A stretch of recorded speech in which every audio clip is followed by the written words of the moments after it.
Energies back. I advise falling back. That device is insufficient.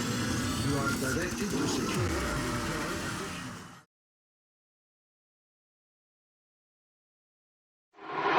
additional.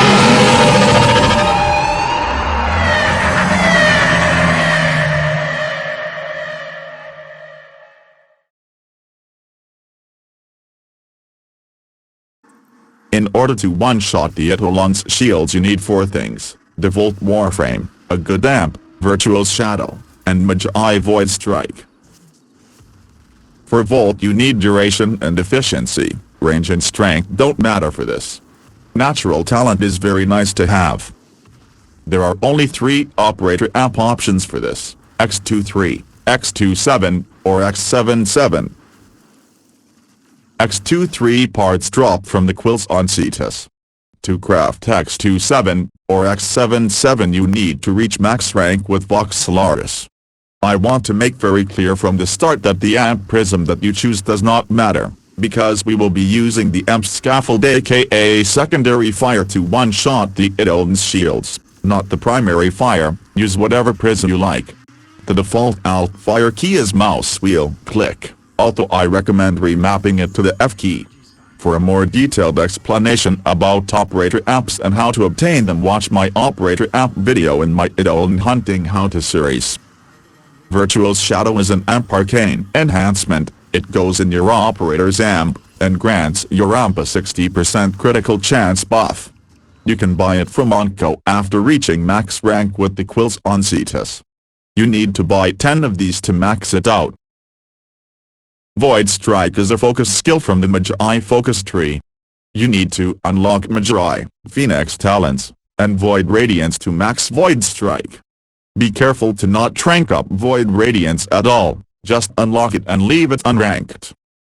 You need to max rank Virtual Shadow, Void Strike and Volt, and guild your amp to one-shot the Eidolon's shields.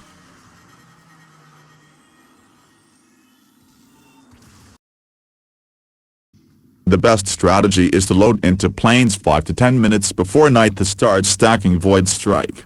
In order to stack Void Strike, we go into Void mode or crouch in operator. Void Strike will charge up for as long as we are in Void mode.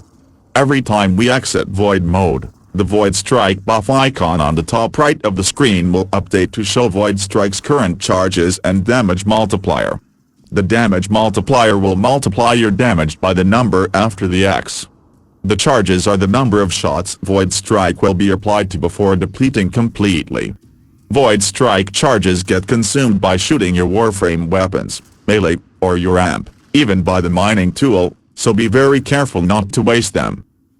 A good trick is to equip your synthesis scanner when in operator to avoid shooting by mistake. Using the V key allows you to toggle crouch. Energy pads allow you to stay in Void mode indefinitely. X20 to X40 Void Strike multiplier should be enough to one-shot the Eidolon's shields, depending on your luck and amp.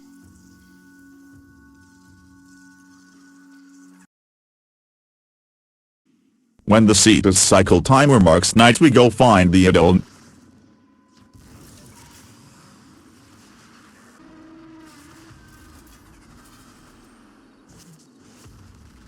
In operator, we go Void mode, and Void dash forward and back to the head of the Eidolon, until we get the Virtual Shadow buff icon on the top right of the screen. To do this we hold Ctrl to crouch, press space to Void dash, and alternate between pressing and releasing S with each dash. To go back and forth, the W key is not needed to dash forward. Watch the 12-second timer on the Virtual Shadow buff icon. When we get the Virtual Shadow buff icon to pop on our screen we go back to our Warframe, place a shield on the ground, go back to our operator form, and with both Virtual Shadow and Void Strike buff icons on the screen, shoot our amp through Volt's shield. The Virtual Shadow buff icon must be on the screen at the moment of shooting.